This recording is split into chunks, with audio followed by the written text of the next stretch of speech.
নষ্ট হলে তো নষ্টই হয়ে গেল, পচে গেলে, দুর্গন্ধ ছুটলে এই সমাজ ফেলে দিবে। পচা জিনিস মানুষ রাখে না, আবর্জনা, ময়লা, দুর্গন্ধ মানুষ রাখে না, ফেলে দেয় ডাস্টবিন। এজন্য চরিত্রহীন ছেলেরা নারী, ছবি, মদ, জুয়া, অশ্লীল দৃশ্য, এই অসভ্য বখাটে, একদিন মনে রাখবা এই সমাজ তোমার দিকে থুতু মারবে। এই সমাজ তোমাকে 2 পয়সার মূল্য দিবে না। বাঁচবা, খাইবা, জন্তু জানোয়ারও তো খায়, হাইওয়ান কুকুরও তো খায়। খাওয়াটা তো খুব আশ্চর্য কিছু না। দুনিয়া তো আমাদের চাইতে জানোয়ারে বেশি ভোগ করে। একটা হাতি 250 কেজি খাবার খায় একদিন, 90 লিটার পানি পান করে, তো কি? এজন্য আমি শুরুতে এটা বললাম, একটি মাদ্রাসা সামনে রেখে এই জন্য বললাম, মাদ্রাসা শুধুমাত্র শিক্ষা প্রতিষ্ঠান না, মাদ্রাসা জিন্দেগি গড়ার প্রতিষ্ঠান। মাদ্রাসা মানুষ বানায়, মাদ্রাসা মানুষ বানায়, মানুষ, ইনসান বানায়। মাদ্রাসা আল্লাহ চিনায়, মাদ্রাসা আখিরাত চিনায়, মাদ্রাসা গোলামি চিনায়, মাদ্রাসা সেজদা চিনায়, মাদ্রাসা হালাল হারাম চিনায়, মাদ্রাসা পাক নাফাক চিনায়, মাদ্রাসা ঈমান আমল চিনায়। হাজারো প্রতিষ্ঠান দুনিয়ায় টাকা রোজগার শিখায়, এটা করো ভালো চাকরি হবে, ওইটা করো ভালো ইনকাম হবে, এই ইনকাম পয়সা। কিন্তু মাদ্রাসা শুধু পয়সা না, মাদ্রাসা আখিরাত শিখায়। মাদ্রাসা কলিজায় এটা বুঝায় বাচ্চাদেরকে যে রিজিক যা আসার তা আসবেই, কিন্তু তুমি আল্লাহ চেনো। আলহামদুলিল্লাহ 6 বছরের বাচ্চা, 7 বছরের বাচ্চা আমাদের মাদ্রাসাগুলোতে 5 ওয়াক্ত নামাজ জামাতে পড়ে। আর আমাদের চোখের সামনে যত্রতত্র 18 বছরের দামরা খারাইয়া মতে। 18 বছর পর্যন্ত পড়ালেখা তারে এতটুকু শিখাইতে পারে নাই যে মুসলমানের বাচ্চা খারাইয়া মতে না, বৈশা মুছতে হয়, এর দূর শিখে না। এমন দুর্ভাগ্য, পাকও চিনায় না, নাফাকও চিনায় না, কোনটা হালাল কোনটা হারাম। মদও খায়, মধুও খায়, সুদও খায়, ব্যবসার টাকাও খায়, কিস্তিও নেয়। যেমনি পারক প্রয়োজন পূরণ হইলেই হইছে, টাকা হইলেই হইছে, হালাল হোক হারাম হোক। কিন্তু মাদ্রাসা এটা শিখায় না। মাদ্রাসা এটা শিখায় আগে জানতে হবে এটা হালাল কিনা, আগে জানতে হবে এই উপার্জন বৈধ কিনা। আমরা বেউকুফ না, মাদ্রাসার উস্তাদ, মাদ্রাসার ছাত্র, ইমাম, ইমানদার বেউকুফ না রে আব্বা, বেউকুফ না। আখিরাতের বাঁধনে আটকানো, এটা যদি আমরাও ভুলে যাইতে পারতাম তো দুনিয়া আমরাও কামাই কদ্দুর করণ যায় দেখাইতাম। কিন্তু ফেঁসে পড়ে আছি আমরা আখিরাতের বাঁধনে। আমরা বিশ্বাস করি, দিনদার বিশ্বাস করে। মাদ্রাসা না শুধু, জেনারেল লাইনও অসংখ্য ইমানদার আছে। লক্ষ লক্ষ কলেজ ইউনিভার্সিটির মধ্যেও সৎ চরিত্রবান ছেলে আছে, আমরা অস্বীকার করছি না। কিন্তু দেখা যাবে প্রত্যেক চরিত্রবান ছেলের পিছনে, ইমানদার, নামাজি, কলেজ পড়ুয়া হোক, ইউনিভার্সিটি পড়ুয়া হোক, এই তার চরিত্র, ঈমান, আমলের পিছনে খোদার কসম কোনো না কোনো মাদ্রাসা, কোনো না কোনো আলেম, কোনো না কোনো ইমাম, কোনো না কোনো মক্তবের পড়ালেখার তার নির্যাস, তার আসর, তার প্রভাব তার মধ্যে আছে। শুধু বাংলা বই তারে আল্লাহ চিনায় নাই, তারে মক্তবের হুজুরে আল্লাহ চিনাইছে। তারে পদার্থ বিজ্ঞান বই আখলাক শিখায় নাই। পদার্থ বিজ্ঞান বইয়ের মধ্যে আখলাক নাই, জীববিজ্ঞান বইতে আখলাক নাই।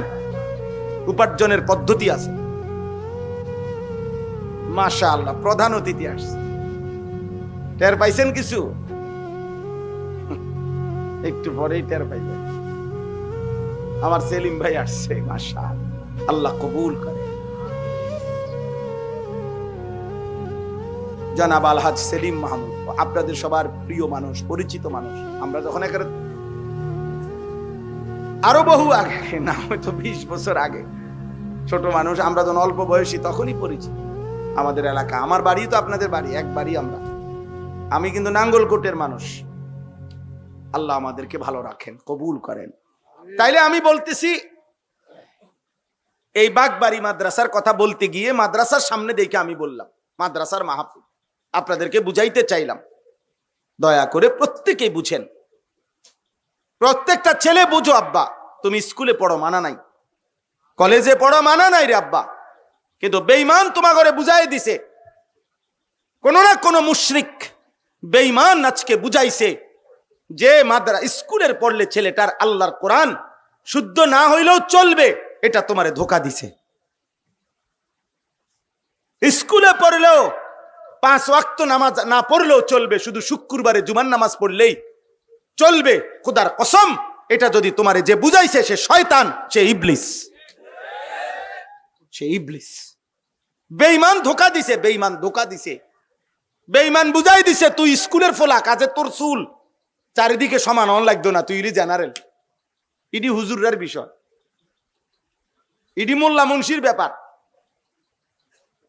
অথচ ইসলাম এই ভাগ করে নাই। ইসলামের মধ্যে, কোরআন সুন্নাহর মধ্যে মোল্লার পোশাক, মোল্লার চাল চলন আর এমনি মানুষের চাল চলন 2 রকম, এটা ভাগ করছে ইসলাম? কোরআনে এরকম ভাগ আছে? তাইলে এটা বুঝি ইসলাম বলছে, নবীজি বলছে এমন যে হুজুর হইলে দাড়ি থাকতে হবে, হুজুর না হইলে থাকতে হবে না, হুজুর হইলে টুপি মাথায় দিতে হবে, অন্য হইলেও পড়তে হবে না, হুজুর হইলে সব ব্যাপারে হালাল খাইতে হবে, অন্য কেউ হইলে সব কিছু হালাল খাইতে হবে না, হুজুর হইলে 5 ওয়াক্ত নামাজ পড়তে হবে, কিন্তু অন্য লোক হইলে শুধু শুক্রবারে নামাজ পড়লে চলবে। এই ছেলে, এই বেটা, এই বেয়াদব, মোবাইল উঠাইলে কেন?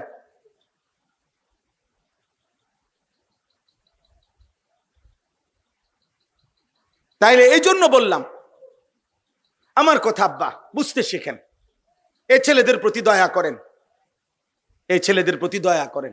একদিন ওরা আফসুস করবে, আর একদিন এরা লানত দিবে যে হায় আমার অভিভাবক কেন আমাকে বলল না। কসম আল্লাহর, কোরআনুল কারীমের মধ্যে আছে, প্রত্যেক জাহান্নামী আল্লাহকে বলবে জাহান্নামে যাওয়ার আগে, আল্লাহ যাদের কারণে আমি জাহান্নামী হইলাম ওদেরকে আমি একটু দেখতে চাই, আমার সামনে একটু আনতে হবে। আল্লাহ বলবেন কেন? আল্লাহ তাআলা বলেন, ওই নাফরমান বান্দা বলবে, আল্লাহ যাদের কারণে আমি জাহান্নামী হয়েছি, আজকে আমি এখানে তাদেরকে আমার পায়ের নিচে ফেলে তাদের ঘাড় এবং গর্দানের মধ্যে পাও রাইখা মুড়াইয়া এরপরে আমি জাহান্নামে যাব। আজ আমি ওই বাপকে বেইজ্জতি করব যে বাপ আমাকে আল্লাহ চিনায় নাই। আমি 6 বছর বয়সে আমি জিজ্ঞাসা করতে চাই, আল্লাহ আমার আব্বাকে আমি কি অপরাধ করছি যে আব্বা আমার দিন শিখায় নাই কেন? আল্লাহ চিনায় নাই কেন? আমি 7 বছর বয়সে তো গাউরা ছিলাম না, আমার বয়স যখন 16 বছর আছে তখন আমি তেড়া হইছি, কারণ আমার তখন গাঁড় মোটা হইছে। কিন্তু আমার আব্বা চাইলে তো আমার 7 বছর বয়সে আরেকটু শক্ত করে ধরে রাখলে আমার নামাজি বানাইতে পারতো। ওনার টাইম নাই, ওনার টাইম নাই, উনি নিজে খায় বিড়ি, উনি ফুতের কিতা মানুষ করব? বিড়ি খাই না বেড়াই কেমনে কইব যে ফুত মানুষের মতো মানুষ হও, ফুতে যদি আব্বা আমনের মতো নি? হ্যাঁ বলেন না? এই জন্যই তো পিছায় গেছে, এই জন্যই তো পিছায় গেছে। নিজে নাফরমান, এই জন্য হিম্মত নাই। নিজের টাকা সুদের, তো ওই বেটার হিম্মত আসবে কোত্থেকে?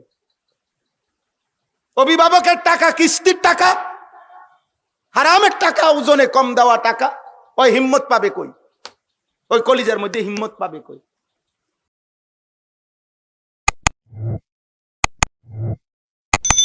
চ্যানেলটি সাবস্ক্রাইব করে আমাদের সঙ্গেই থাকুন।